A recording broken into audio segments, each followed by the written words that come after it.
Bonjour à tous, bravo à Madame Colombo, hein, c'est la reine pour dénicher les tocards et elle nous a sorti ce dimanche Comte Bermer gagnant à Côte du Quintet.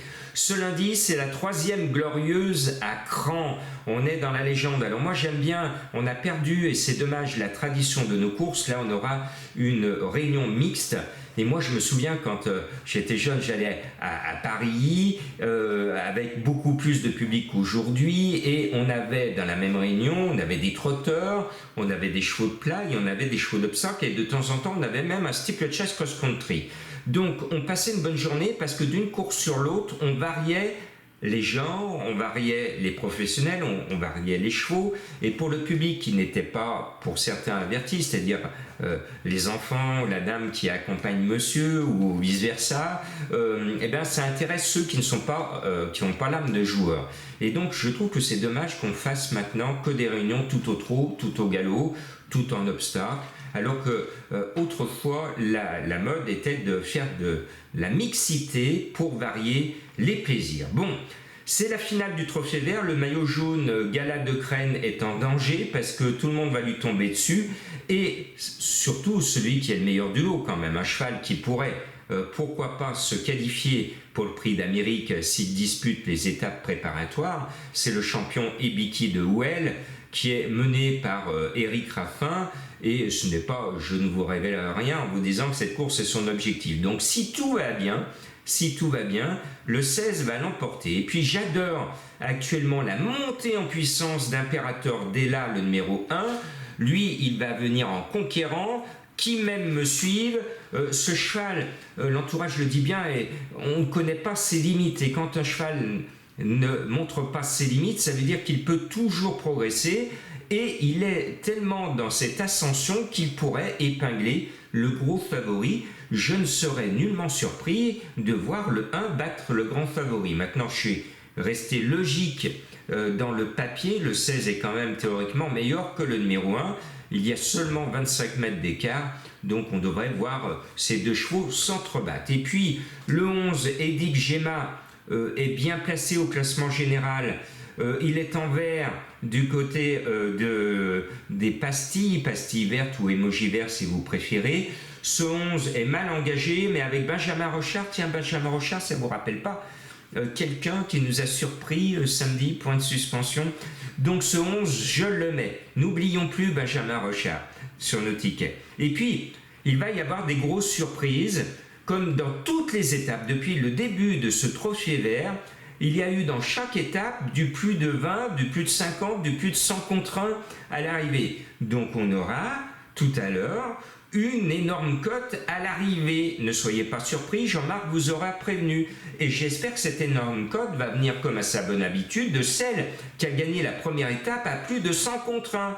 Féline de Caluy, le 6, eh bien ça a été une mère courage, un coup bon, un coup pas bon. Mais quand c'est un coup bon, eh bien elle ne fait pas dans la dentelle et elle est là à une cote énorme et elle sera encore une fois à grosse cote. Donc je la tente, je crois en elle et j'aime les contes de fées et elle rêve du maillot vert. Eh bien c'est tout le bonheur du monde que je lui souhaite.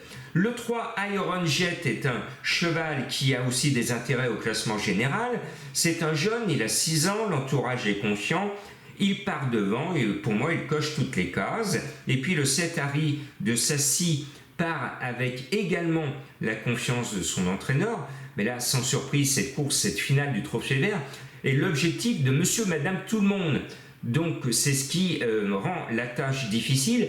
Et c'est pour ça que je vous donne un indice de confiance très très bas de 1 sur 5. Et puis le 5 Indy de Gire est la deuxième cartouche de Marc Sassier.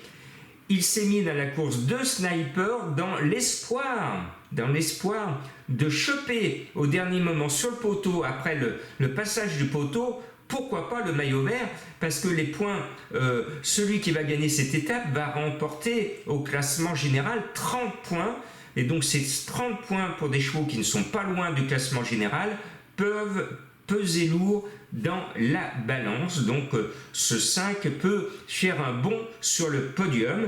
Et puis ce n'est pas le cheval qui a attiré mon attention, c'est Mathieu Abrivard, le 10 Harry Carizet, même si son entraîneur n'est pas chaud bouillant dans ses propos.